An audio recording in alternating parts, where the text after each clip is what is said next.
Into Today in African History with Baba Shaka. Of course, I'm Baba Shaka, and today is January 3rd, 2021. We're focusing on an event that took place on January 3rd, today in African history.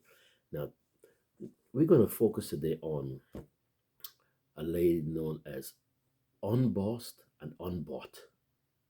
Unbossed and Unbought. Okay. Shirley Anita St. Hill Chisholm was the first African woman to be elected to the U.S. Congress. She was elected in November 1968, but sworn in on January 3rd, 1969. And she was the first woman and the first African to seek the nomination for President of the United States from one of the two major political parties. This was done in 1972. Her motto and title of her autobiography, Unbossed and Unbought, illustrates her unspoken advocacy for women and minorities during her 7 terms in the U.S. House of Representatives.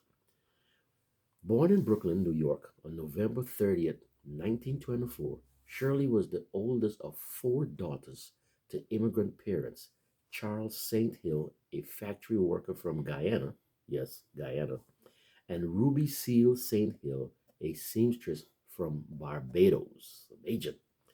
She graduated from Brooklyn Girls High in 1942 and from Brooklyn College cum laude in 1946, where she won prizes on the debate team. Although professors encouraged her to consider a political career, she replied that she faced a double handicap as both black and female.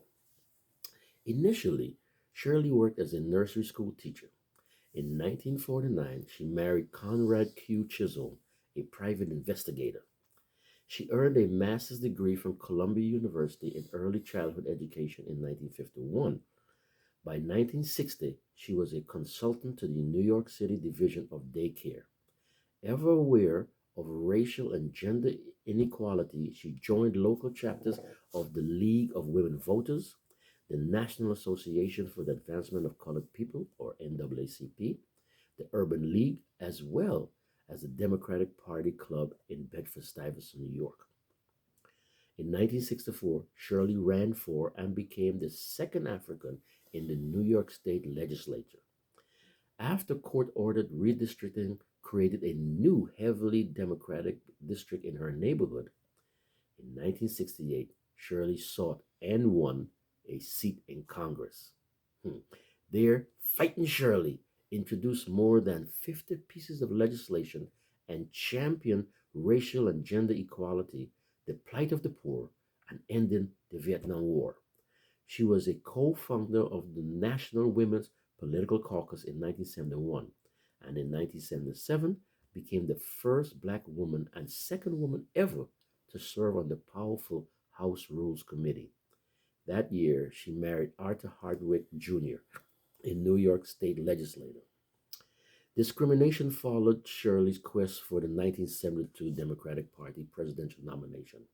She was blocked from participating in televised primary debates, and after taking legal action, was permitted to make just one speech. Still, students, women, and minorities followed the Chisholm Trail.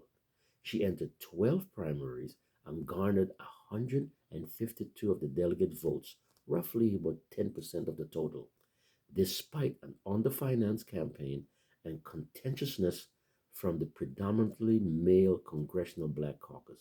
That's right, majority of the Black Caucus did not support Shirley. Shirley retired from Congress in 1983. She taught at Mount Holyoke College and co founded the National Political Congress for Black Women. In 1991, she moved to Florida and later declined the nomination to become U.S. Ambassador to Jamaica due to ill health. Of her legacy, Shirley said, quote, I want to be remembered as a woman who dared to be a catalyst for change, unquote. I encourage each and every one of you to take a closer look at the life of this courageous woman, Shirley Chisholm. I also encourage each and every one of you to hit that subscribe button and become a subscriber so that you will be notified whenever we release one of these videos, which we plan to do for the every day for the next year. This is number 3 in what we hope will be 365. But we need your support, so please hit that subscribe button, like, and share. Again, this is Today in African History with Baba Shaka, and I can't wait to see you until tomorrow. Until then, masalam.